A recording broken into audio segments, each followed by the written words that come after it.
Welcome to Best in Class. My name is AJ Madden. I have the honor and privilege of helping individuals and organizations become best in class at what they do. Very honored and excited to introduce today's guest, good friend, great inspiration of mine, Kathy Grimme, who is a native of Altoona, Pennsylvania. She's a seasoned healthcare CEO with more than 30 years of experience in orthopedics. Beginning her career at an entry-level role, she advanced through progressive leadership positions across clinical, operational, and revenue cycle functions, culminating in her appointment as Chief Executive Officer in 2021. Kathy has led major organizational initiatives and brings additional entrepreneurial experience as the former owner and operator of a successful retail business.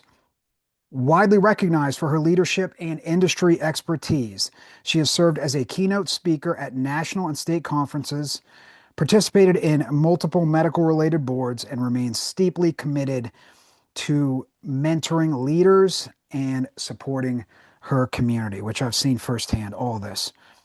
Kathy resides in Altoona and is the proud mother of her daughter, Kayla, a former professional basketball player who now works within the Boston Celtics organization and resides in the Boston area. In her free time, Kathy enjoys reading, painting, meditation, cooking, and outdoor activities. And I'll add just generally being awesome in all aspects of her life, always committed to giving her all at everything, whether it's her health, relationships, work, career. She is a definition of best in class. Kathy, welcome to the show. Thank you very much, AJ. It's great to be here. I've watched this podcast and I've been very inspired and met some new people to follow on social media, and I've learned a lot from you, from your guests. So I'm honored to be here with you today. Thank you. Oh, I appreciate it. I appreciate the kind words and you taking the time out of your day to watch and listen. That's an honor of mine, that you give a minute of your busy day, even just a minute to watch the show. So, Kathy, can we start with your story, essentially your background, and it's quite incredible, and it's very inspirational to me, and it. Take it away, please, as much as you want to tell us. Yeah, so just to briefly talk about, the story and the background, which everybody always asks about with me, is that essentially I started out in life.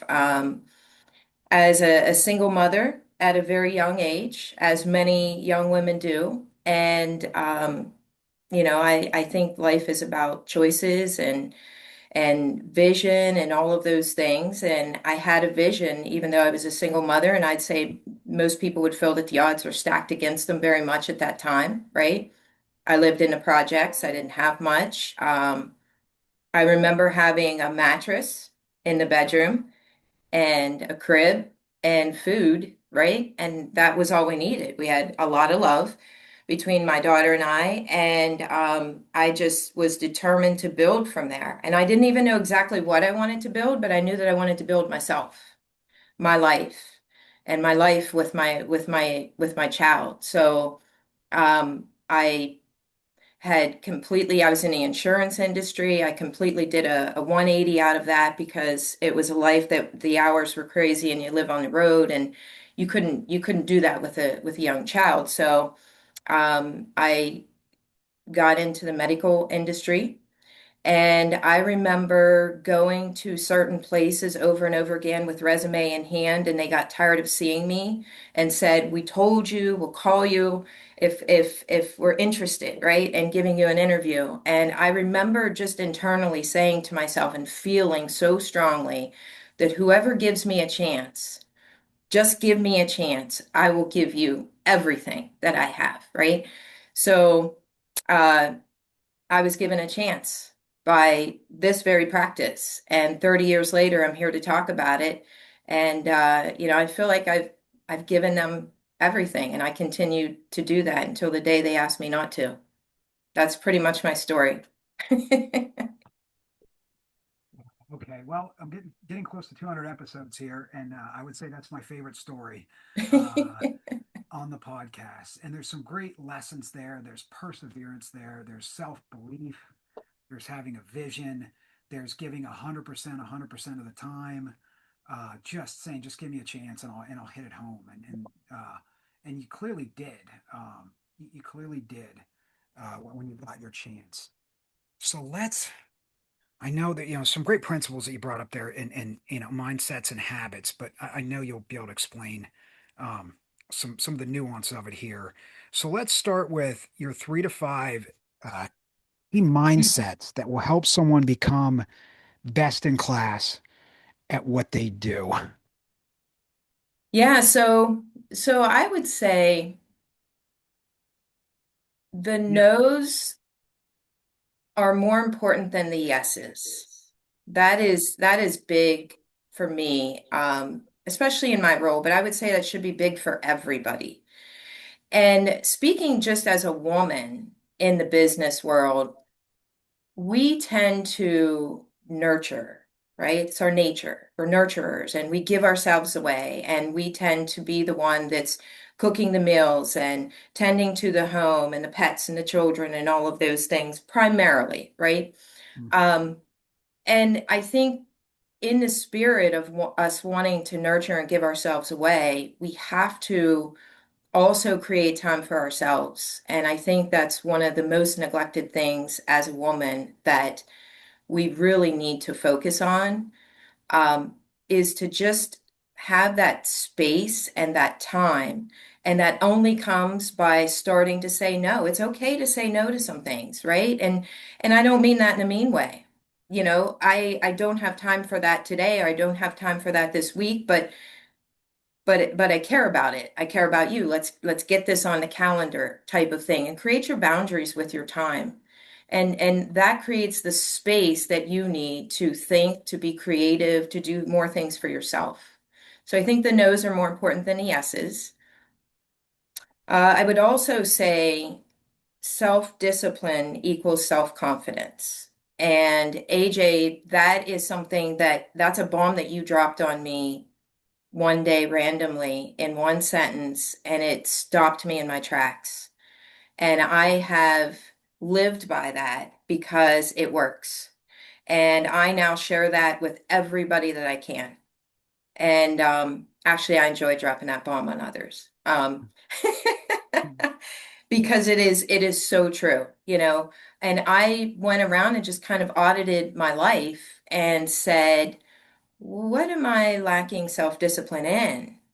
Most people need to determine what is self-discipline to them, first of all, right? And what am I lacking self-discipline in? And you create the knowledge and ability that no matter what life throws at me, I'm going to be okay because I have confidence in myself that I'm going to set myself up for success. Maybe not right now, I don't have all the answers, but I'm going to go get the answers. That's okay, right? And I think having that self-discipline and continuing to develop your own self-discipline gives you automatically that self-confidence. And that was the key that just opened 1,000 doors for me. And I saw things start to grow exponentially when I started to apply that in my life. So again, I want to thank you for that. That was probably one of the biggest bombs you've ever dropped on me. Honored to hear that. Thank you for that. And you were definitely one of those disciplined people I know in all aspects of your life, and I think you've always been that way. So that's my experience with you. Well, I think discipline is driven by desire. And I've always had a curious desire to just, do better, do certain things. I want to grow while we're here. We don't know how, we have a finite amount of time, and I want to learn everything that I can learn. I believe that's why we're here, to learn things about ourselves and how to connect with others and how to love and how to be a better person. And so that we're reducing our own suffering and the suffering of others. That's my purpose, anyways. Mm. I would also say the power of positivity is, maybe a little cliche and overused, but I do think that it's very important. I think that we should always be putting that positivity into our ears and surrounding ourselves with people that lift us up. You're going to go through tough times with people in your life that you're close with, but I don't think you live there. And if you're living there, then you need to make some changes. And I would say the last mindset that's very important to me is curiosity. I would take that over intelligence all day. Um, just continuous learning and always character over perfection in situations. So many people are afraid to pull the trigger in life because it has to be perfect. And they just envision and then they freeze, right? And they say, "Oh, I've always wanted to do that, but I don't know how to start, or I don't have the resources for it, or I'm not smart enough, I'm not good enough." Because these are the stories that we've told each other, told ourselves throughout the years. And I think you just start by jumping in. And you'll figure things out as you go, and you need to not have your bar so high against yourself that you're living in perfection land, because life is not perfect and rarely is anything ever perfect. Mm, So you just jump in, be curious, and let that curiosity desire feed everything that you do, and you're going to grow. mm. That's nature. Well said. Quite a few bombs of awesome uh, mindsets right there. And I've watched you live all these things. Everything that Kathy's teaching us here, I've watched her really practice these things. And that's why she can say it with such self-conviction, and so simply when she tells us these things, because she's done her push-ups in these areas, for sure, black belt level. Now, specifically, the first one about no's are more important than yeses. I've never heard it put that way. That is excellent. Can you give us some tips, one or two tips on no, how you use no personally and professionally? How should we do it? How can we have your courage and, you know, precision in that area? Yeah, so saying no to something is not necessarily a negative thing for you or for the other, whether it's another person that's asking for your time or a situation. And sometimes it's a yes, but I can get to this later, right? It's a yes, I can't do this right now. There's a whole spectrum of no's, and I think in everything in interactions with others, in saying no, it's all in how it's said. It's all in how it's said. If you're being authentic and kind to those interactions, nobody could ever take offense by that. So it might be a yes, let's get that on the calendar. Yes, I can't do that this week or today, but yes, let's do it. I'm interested, right? And sometimes it's a no, I'm sorry. I'll never be interested kind of thing, right?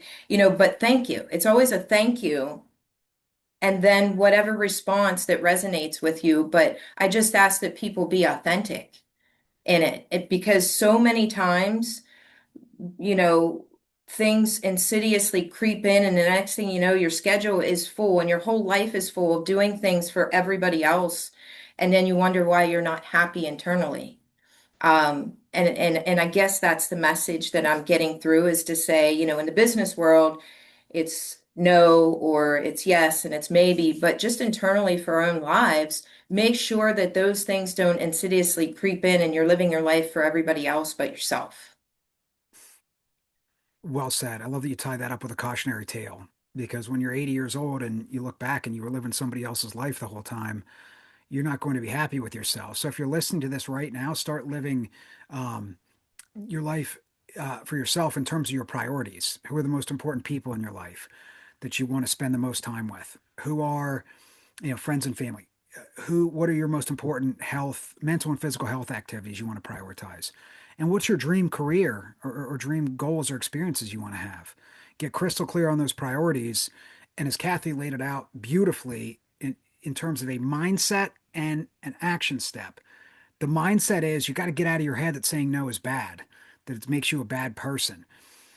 Number that you got to get over that fear, whatever your fear is, and that's a very common one, that no makes me a bad person or I'm hurting someone by saying no.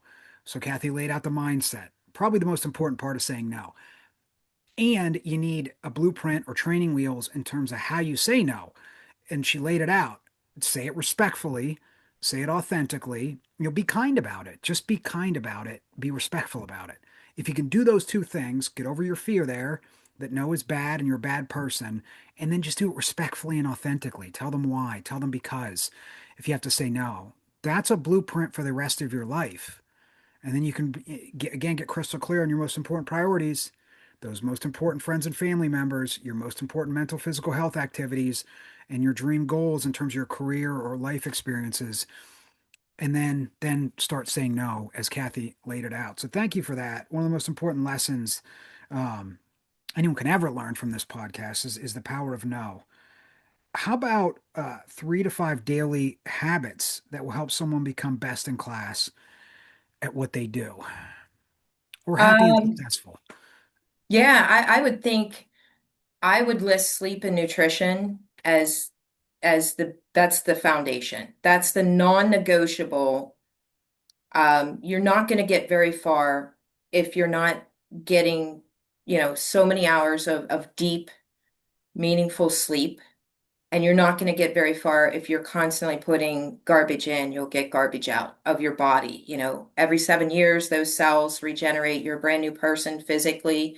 What are you doing to make that person better?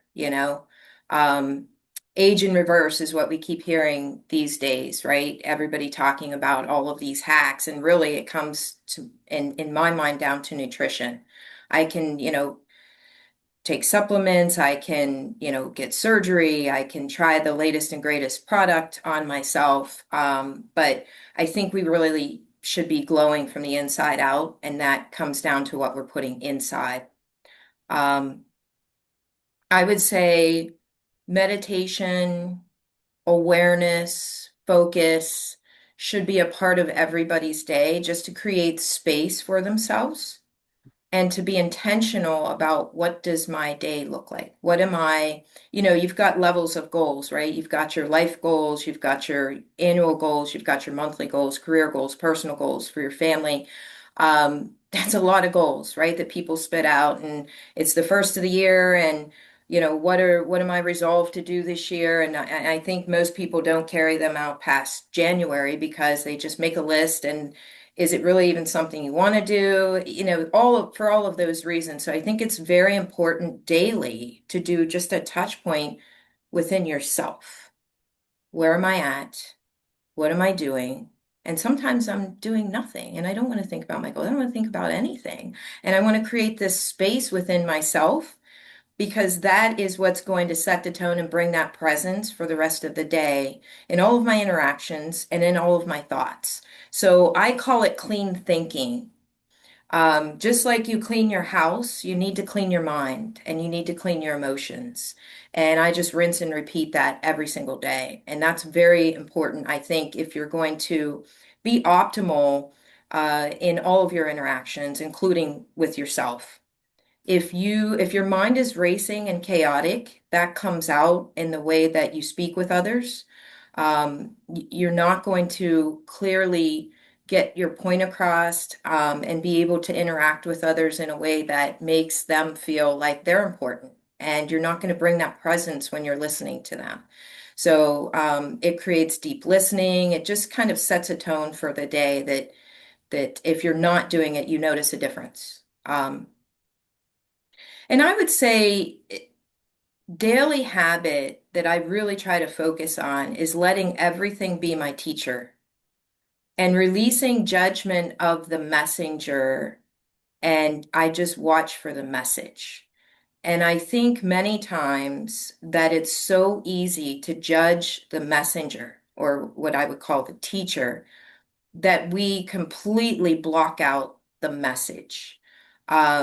I don't have to even resonate or 100% agree with somebody to be able to take in some of the things that they just said or did and see that as a teaching moment for myself to better myself.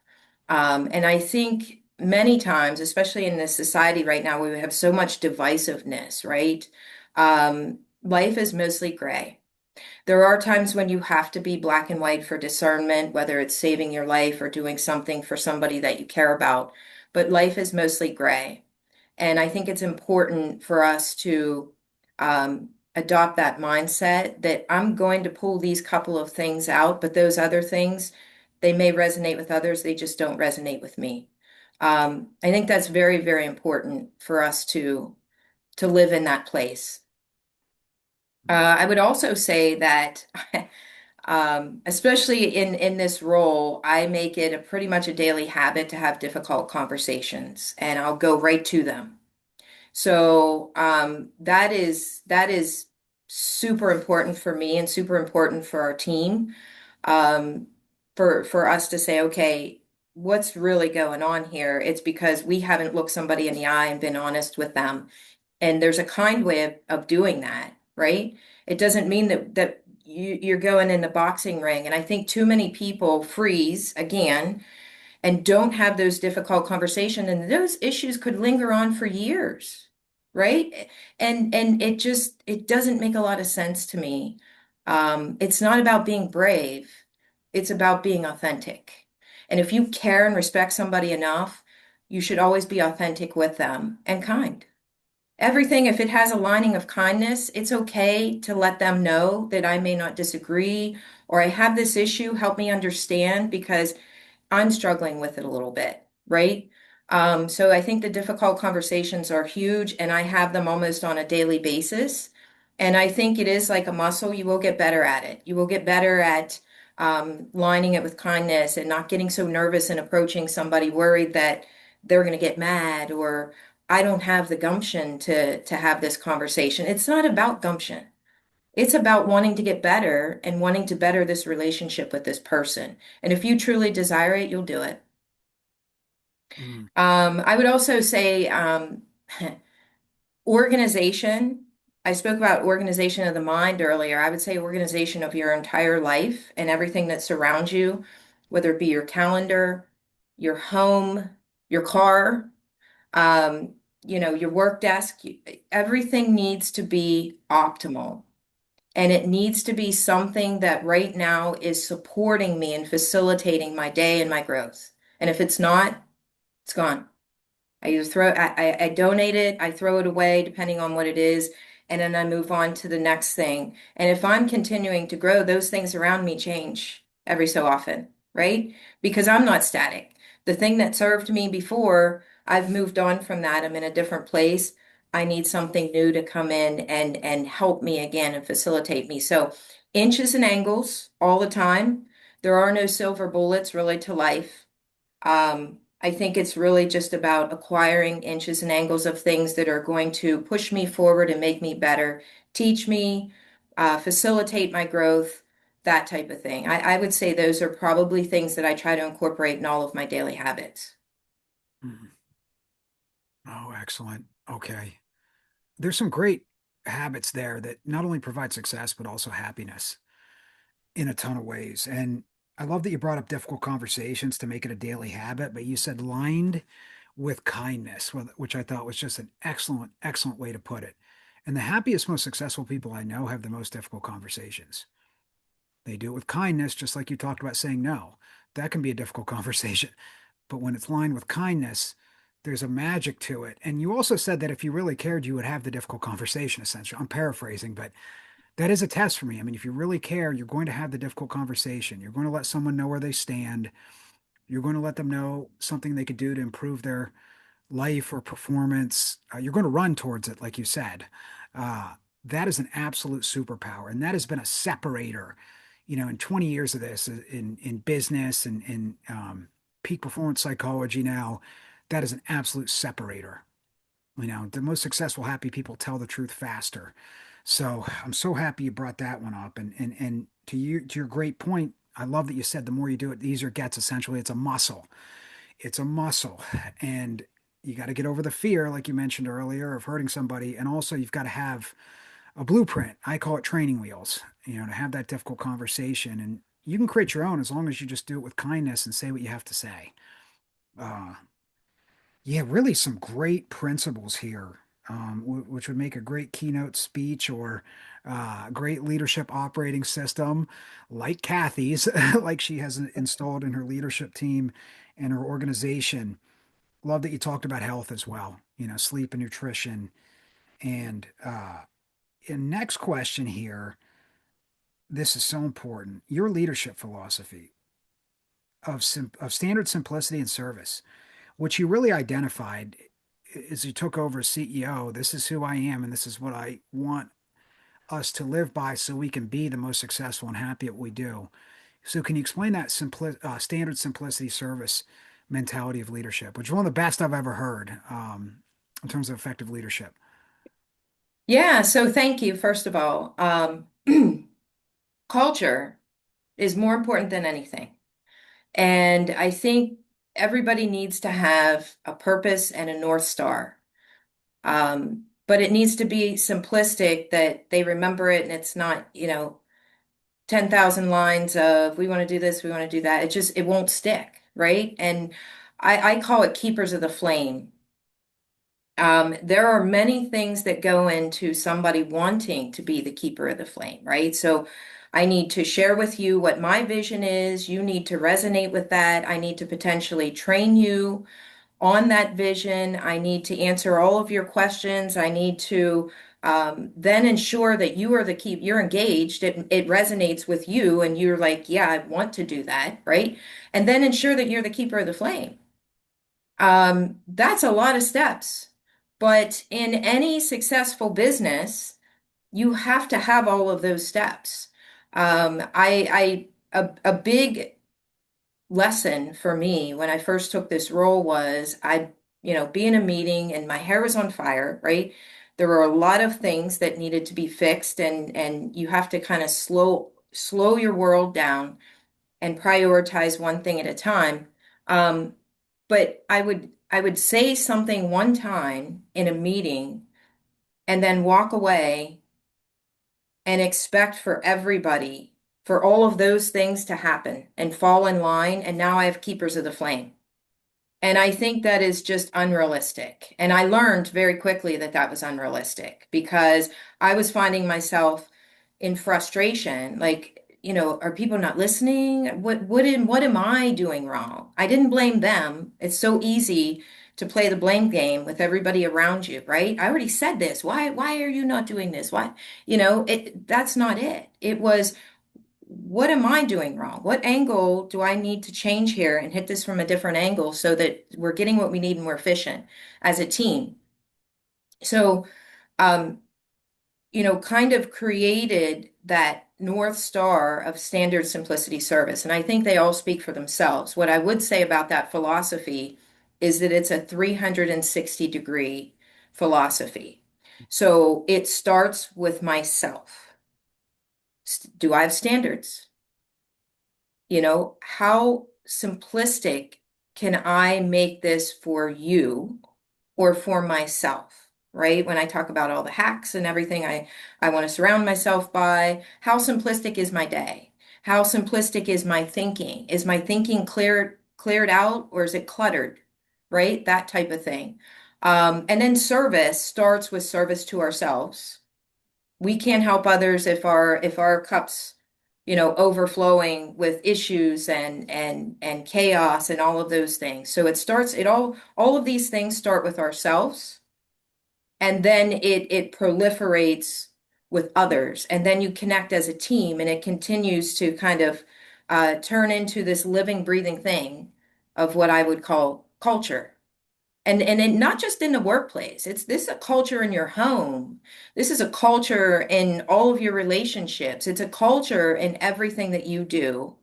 And at nauseum, the management team, I pointed out almost at every single meeting, if I see very clearly that there's something that is preventing us from moving forward, whether it be with a team that, everyone's having struggles with, I will always turn around. It's imaginary behind me.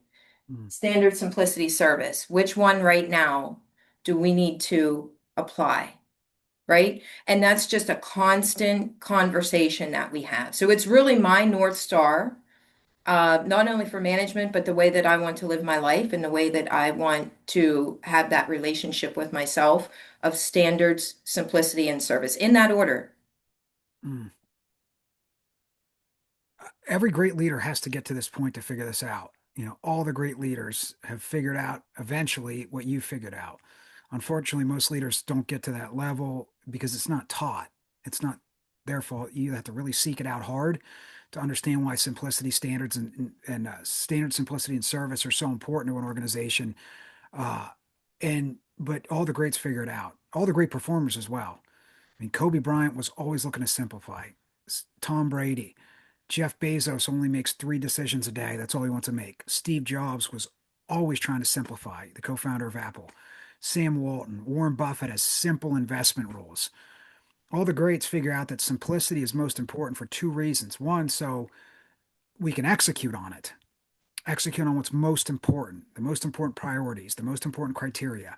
And number two, so we can all understand it.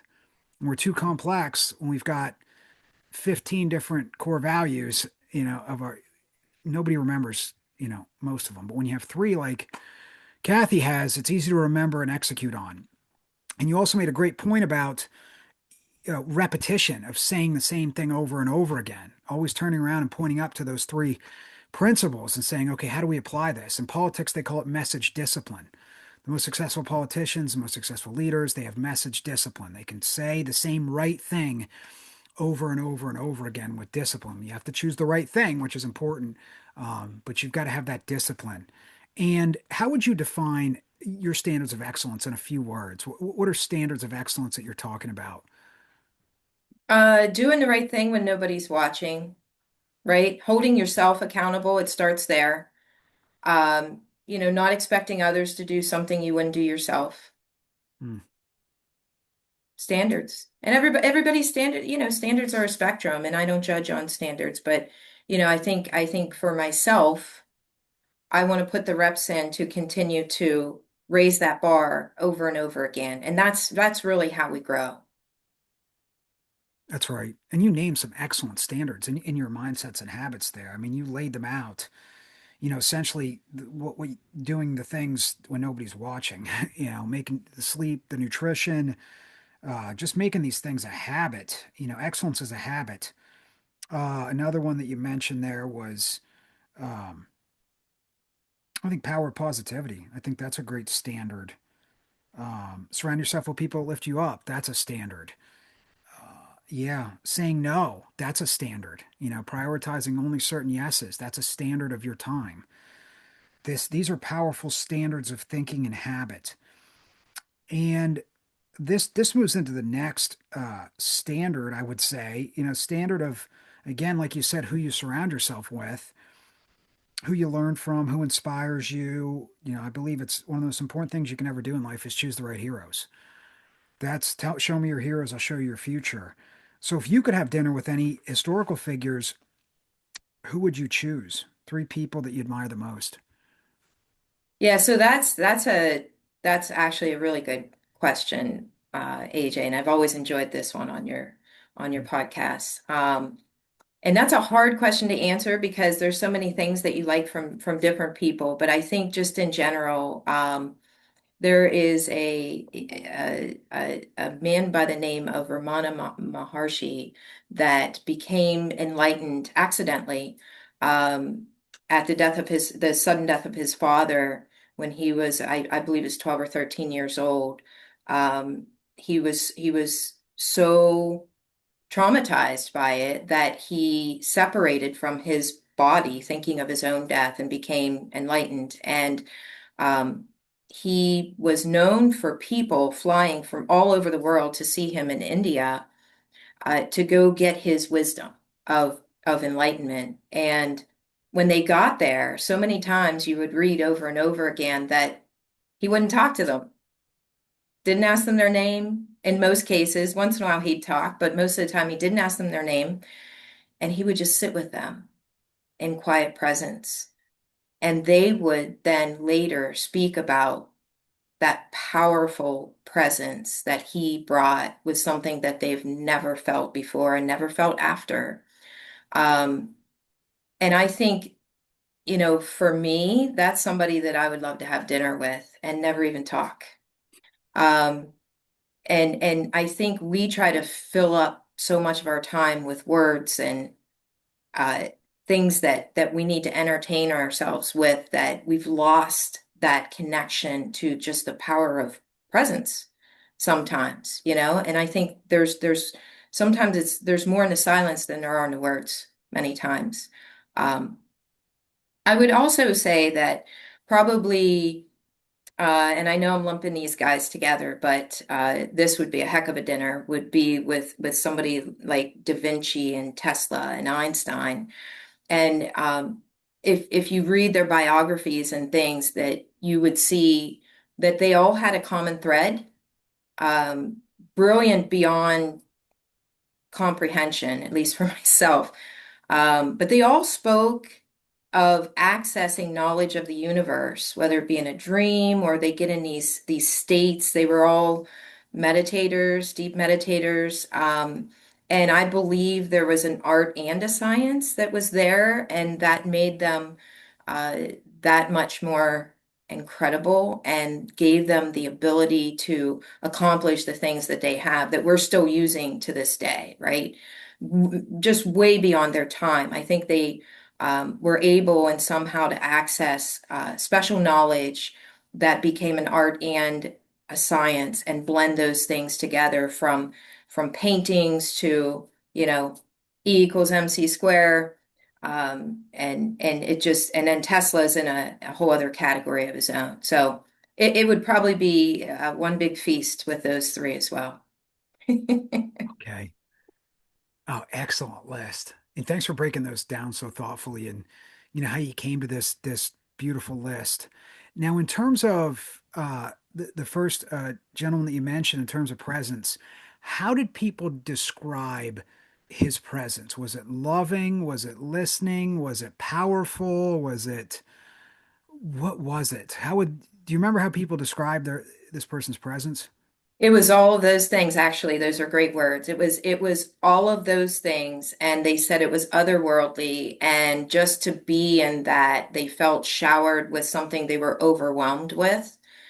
And he was living in that constantly, right? That level of enlightenment. And he would be the first one. He wasn't a man of many words. He didn't do a lot of teachings and things like that. He stayed very local there to India, and he went up onto his mountain back and forth, and he was extremely humble. But he would just say that this is what it's like, you know, and when I die, I don't go anywhere. I'm still here. You know, and people around him made it a big deal, more so than he did. So people would just flock to him and just want to be near him. And it's just an incredible story. I think if anybody has the opportunity to read about him and his story, he's very inspiring, at least to me personally, from that perspective. So, yeah. Oh, excellent. Beautiful description there of what it was like to be around him. And he didn't ask for it. It was just, it spoke. And, I know people who, I've been, some of my mentors, Steve Hardison in particular, saw him last year in Arizona. Great teacher, great mentor. And I felt that same, what you're talking about, presence, just, he's a great listener, heart full of love, and also very powerful and intense about life and people's potential. And so think about that. I call it elevated energy. Anyone who's listening, it's presence, posture, and positivity. It's presence, just being right here, right now in the moment. And this is great for leaders. I mean, if you're in a leadership position or just it's a great gift you give to others, um, being present to the moment, listen, put your cell phone away, be here right now. Posture, that's just another word for confidence. Just be confident in yourself, be confident in others, in the greatness of others, believe in people, believe in the person, believe in the greatness of the person who's sitting in front of you, no matter who they are and their potential. And then positivity is just warm regard. It's a positive mindset, like you talked about. You said practice the power of positivity. I thought that was great, a great way to put it. It's powerful when you have gratitude, when you have when you're service oriented, when you're kind to others and you have a kind regard. That's that elevated energy, presence, posture, positivity. And it sounds like the gentleman that you mentioned really had that. And these are also things that we can all work on. And all the greatest leaders have these things. the people that you want to be around the most have this type of energy, this elevated energy. But it can be cultivated. And Kathy's done a lot of great work to cultivate her. She's got that kind of energy. If you can feel it through the when you're watching the video or when you can hear it, Kathy's cultivated this great energy in herself. Very present. If you're sitting down with her, she's always very present, very powerful, very confident because she's worked hard at what she does, and also relentless positivity. So I give you credit for also bringing that kind of energy, and it didn't happen by accident. I know you've worked at it, so that's a gift you give to everybody in your life. Kathy's a great giver of that. Lastly, Kathy, and here's another great habit of Kathy's one of the greatest, just relentless learner, just always learning and listening to things and reading and learning, like she said, from everybody around her. One of the greatest learners I know for sure. What are some of your favorite personal development books, biographies that you would recommend? I know you've read so many, so one or two or three or four or five, just tell us as many as you want to. This is yours. Yeah, so another great question, AJ. I would say there's a book that's about this thick called The Treasured Writings of Khalil Gibran. And it is so old. And just to quickly tell you the backstory of that book. First of all, it's a wonderful book. It's in of itself. But um, I was on vacation and we kind of with my daughter and we kind of meandered into this old bookstore. And when I say old, it was anybody that's a lover of books, you would have walked in here and your heart just would have exploded, been full of all of that passion of I want to read everything. I could spend a whole day in here. I want to read every single book. So it was that kind of bookstore, and the whole bookstore smelled of lignin. And those that aren't familiar with lignin, it's a type of paper that was used in books that smells of that old kind of vanilla smell when you open up an old book, and the whole bookstore smelled like that. And we didn't have a lot of time, unfortunately, because I could have literally spent the whole day in there. And even the guy at the register, was kind of this, hippie, wonderful person who was beaming himself. You could tell that he reads all the books and everything. And we had a wonderful conversation with him. And it was just the whole vibe. Like I can close my eyes and take myself back to that place. I can smell it. I can feel the vibe of the people and the books. And when I open that book, which is a wonderful book in the content, I still smell the lignin and there was just I would say that if you can have that type of an experience, go to the bookstores, spend some time in the bookstores and just, find those things that resonate with you that create those feelings and those emotions that are attached to it. That is priceless. So that's one of my favorite books, for all of those reasons. Plus, it's a great book. Um, I would also say the Tao Te Ching that is written by Lao Tzu is um, is something that I often go back to, and it is really about balance in all things. If you were to really boil it down, right? It's about balance in all things. And if something becomes imbalanced, it spills over into its opposite, right? So that's really the philosophy of Taoism. Um, even if it's a good thing and it becomes imbalanced, right? It will spill over. If we are, I'll give just a few quick examples. If we are full of ego and don't treat people well and all those things, that exact karma at some point is going to, if we think we're on top of the world, right? That karma that we're creating is going to fall over onto itself, and you are going to end up on the other side of that. It's important to remind ourselves of that all the time. So I will tell you that, driving from office to office, whatever car time that I get, I have that playing, Mm. that I'm just listening to it all the time. And it will touch on various subjects of those things, but that's the main message that that book is giving. Um, and I think it's a good message. Uh, Another book that I would say was a complete game changer for my entire life and set me on another course that I give copies out to everybody is A New Earth by Eckhart Tolle.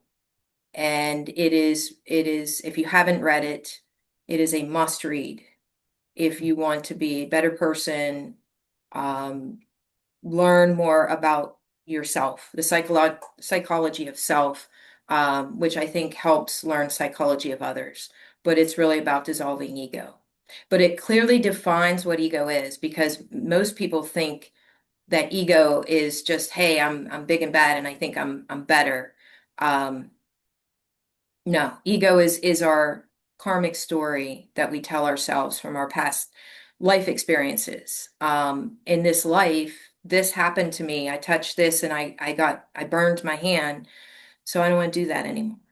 And then we create this whole world inside of ourselves that we'll find ways to avoid that because we burned our hand once on it, right? And the mind is just such an incredible layered thing, the subconscious mind, and then you've got your conscious mind.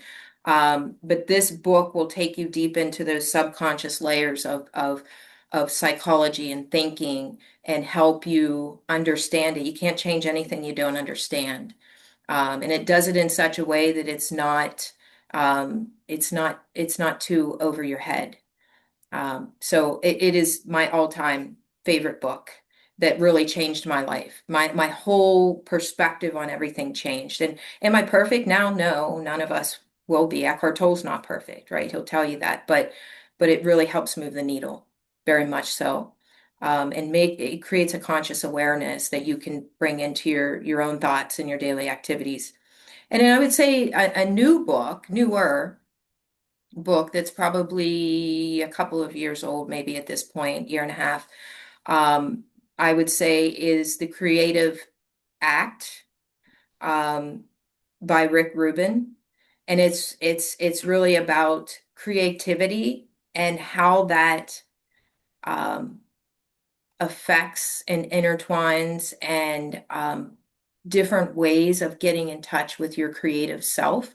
So what I love about that book is anybody could read it. You don't need to be an artist, to read it and get something out of it. The whole spectrum of people would get something out of that book.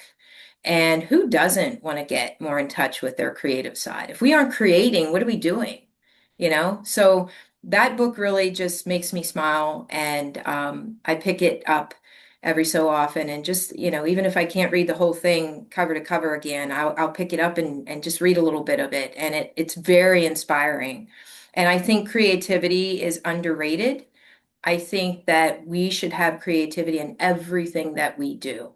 And we should always be thinking of that. And that really comes with an openness of your heart and mind to all things. And creativity doesn't belong to us. It's something that we open up and receive and kind of let come through us. And this book kind of, talks about that. And it's wonderful. Mm.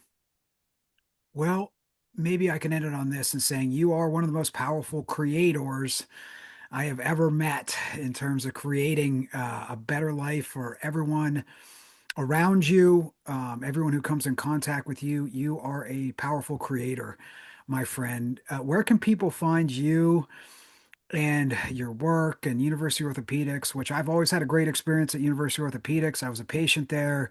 I injure myself from time to time in things I do, and they've always put me back together. So I appreciate your work there and the work of the great doctors. Yeah, here at University Orthopedics, just loving life. Been here 30 years, and it gets better at each and every day. And we love our culture here. We love our teammates and we love our patients. And I think it shows. Are we perfect? No, but I think we strive to get better and better every day, but based on standard simplicity and service. So yeah, make every day a good day.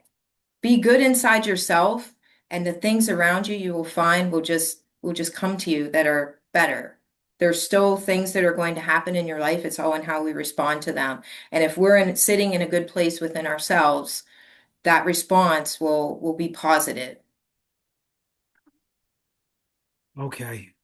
Excellent way to end. I don't want to paint over a Picasso there. That was a great way to end. I just want to say thank you for your friendship.